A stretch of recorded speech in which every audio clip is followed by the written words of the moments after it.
మంత్రి నరేంద్ర మోడీ గారు విశాఖ ఉక్కుకు స్పష్టమైన హామీ ఇవ్వాలి. మరో వారం రోజుల్లో దేశ ప్రధాని గౌరవనీయులు నరేంద్ర మోడీ గారు విశాఖపట్నం వస్తూ ఉన్నారు. ఈ సందర్భంగా విశాఖ ఉక్కు 3 సంవత్సరాల పోరాటం సందర్భంగా వారిని అడుగుతా ఉన్నాం. తెలుగు ప్రజల ఆరాధ్య దైవం త్యాగాలతో వచ్చిన కర్మాగారాన్ని కేవలం ప్రభుత్వ విధానాల వలన నష్టపోతూ ఉంది. దాని నుంచి బయటకు తీసుకురండి.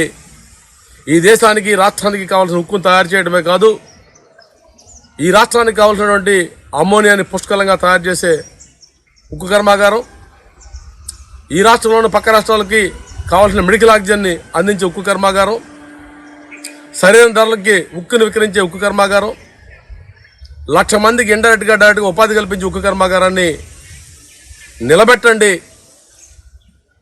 నిలబెట్టడం ద్వారా మాత్రమే ప్రజల మన్ననలు పొందుతారు తప్ప దీన్ని అమ్మడం ద్వారా ఎవరికి ఉపయోగం లేదని, దీని మీద స్పష్టమైన హామీ ఇచ్చేటట్టుగా రాష్ట్ర ముఖ్యమంత్రి గారు, తెలుగుదేశం పార్టీ, జనసేన పార్టీ పెద్దలు కలిసి ఆయనతో ప్రకటన చేయించాలని చెప్పేసి పోరాట కమిటీగా కోరుతా ఉన్నాం. ఈ విశాఖ ఉక్కుకి రోజు కనీసం 8 రేకులు ఐరన్ ఓర్ కావాల్సిన అవసరం ఉంది. ఈ 8 రేకులను ఉత్పత్తి చేసేది NMDC. ఇస్తామని చెప్పేసి ఒప్పందం చేసి కూడా ఒక నెల రోజుల పాటు ఇచ్చి మరలా ఫిబ్రవరి నెలలో డొమ్మ కొడతా ఉన్నారు. కారణం ఏమిటంటే రైల్వే వారు రేకులు ఇవ్వట్లని చెప్తా ఉన్నారు. ఇంతకన్నా దౌర్భాగ్యం ఉన్నదా? ఈ భారత ప్రభుత్వం ఆధ్వర్యంలో నడిచే రైల్వే ఖాళీ రేకులు ఇవ్వదా? ఈ భారత ప్రభుత్వం స్టీల్ మంత్రిత్వ శాఖ ఆధ్వర్యంలో జరిగే NMDC నుంచి ఐరన్ ఓర్ రాదా? విదేశాల నుంచి కోలు తెచ్చుకోగలుగుతున్నాం.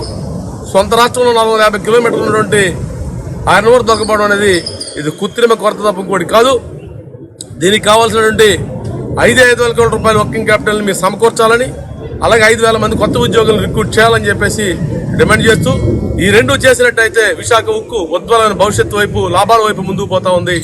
మీకు బ్రహ్మాండమైన ట్యాక్సులు కడుతుంది, ప్రజలను పోషిస్తుంది, సరస్వతి స్టీల్ ఇస్తుందని చెప్పేసి ఈ విధానాల మీద వారం రోజుల్లో వచ్చే నరేంద్ర మోడీ గారు స్పష్టమైన హామీ ఇవ్వాలని చెప్పేసి తెలుగు ప్రజల తరఫున డిమాండ్ చేస్తా ఉన్నాం.